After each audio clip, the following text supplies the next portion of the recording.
I want to be like Georgia when I grow up. So I think we share that in common. What a blessing it would be to be able to stand before young people and tell a story of a life lived, of grief faced and overcome, of victory, of success, of frustration, of failure, and of a confident awareness of one's own mortality. I very much would like to be like you when I grow up. Well, as of now, I'm stuck at age 54. I've got a ways to go. I actually see myself as an elder in the making, and I'm a pretty early project. I got a lot of growing to do. And I want to talk to you today about growth across the lifespan and about how our society confuses us with a false narrative about who we are and who we may yet become. That's really the question, isn't it? It's always the question. Who may we yet become? Listening to George's story, it was a story of reinvention, reimagination, a life remade again and again and again. And that story matches exactly with what we're talking about. The changes that Trinity's going through aren't temporary. They aren't going to go away. It's going to be a constant process of change in our own personal lives and in our work going forward. And as the kid president said, doesn't do any good just to complain about it. So we might as well get good at it. I want to talk to you a little bit about a misconception Americans have about life and about how we live and about that journey across the lifespan. In American society, we believe that life has two parts. There's the first part, which you know we call childhood, and everybody in this room was once a child. And talk about fun, I'm looking at you and imagining the child version of you. And wouldn't it be fun if I were to just turn a dial and this room was full of the 8 to 10-year-old version of all of you? One thing is for sure, you'd have enough sense not to spend the day listening to some guy talking. You'd be like, let's go play. So, when we are in childhood,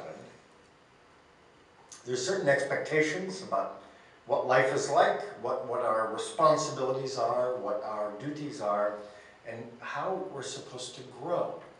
And everybody understands that if you get to the age where it's time to leave childhood and you can't leave childhood, that's a disability. I mean, we have a name for it. It's called a developmental disability. If you get to the end of childhood and you just won't enter into adulthood because you don't want to, we call that failure to launch. But everybody knows there comes a time when you put away the things of childhood and you begin to act and speak and work as an adult. Everybody knows that.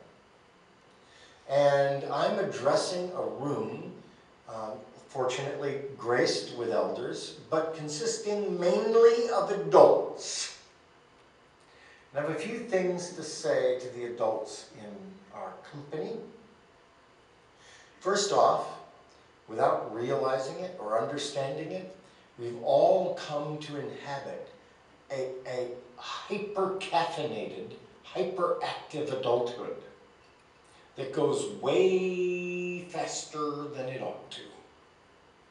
We're all subject to that feeling of filling our days up and then filling them up again, of having too much to do and then saying, yeah, I can do that.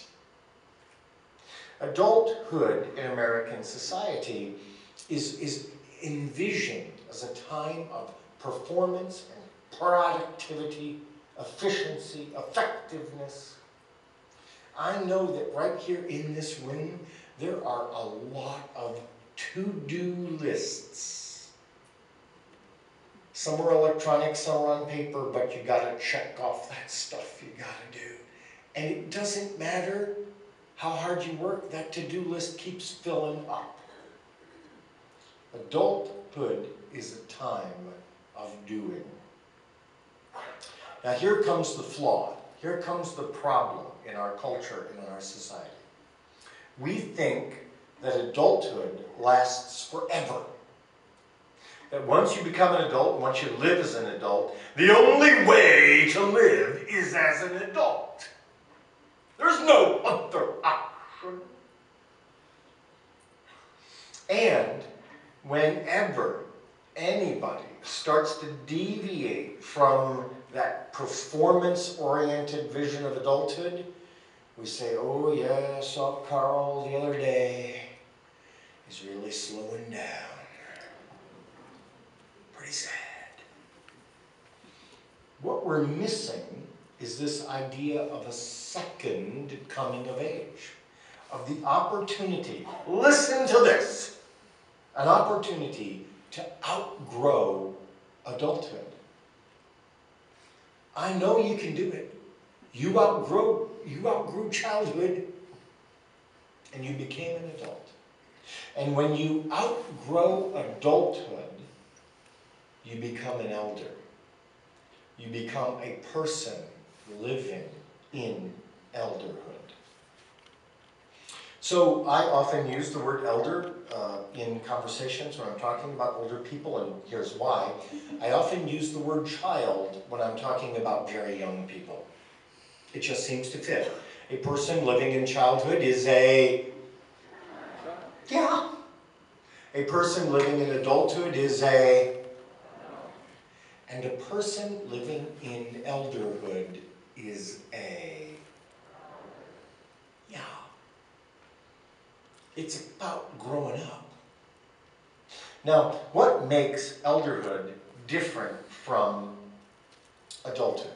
And I'll give you an example that helps clarify it for me. It has to do with baking cookies. If you ever were to witness an adult baking cookies with a child, it goes something like this. All right, we're going to bake some cookies. And you get out the recipe, and there's a little math lesson in adding fractions. And as you go making the cookies, it's like, got to clean up as you go. And then you get the cookies on the tray, and then go in, and you get the kids upstairs, and you get them in the bathtub, and you run back downstairs, and you open up the oven, and you take out the cookies, and you put them on the little wire rack, and you run back upstairs, and you get the kids in their pajamas, and then you get them to bed, and then you come downstairs, and you take them off the little rack, and you get the bag, and you put it in the bag, and you seal the bag, and you write their name on it, and you put it in the backpack, and then you put it by the door, so you're ready to go in the morning! And that's baking cookies with children when you're an adult. Then there's how elders bake cookies with children.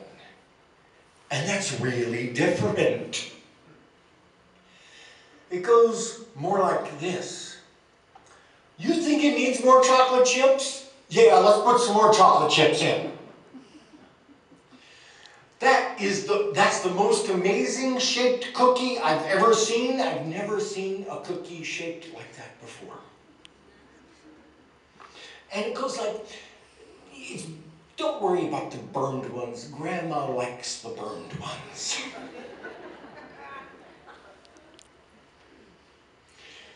When an elder bakes cookies with a child, it's about the relationship first and the cookies second. And herein is a lesson from the elders to us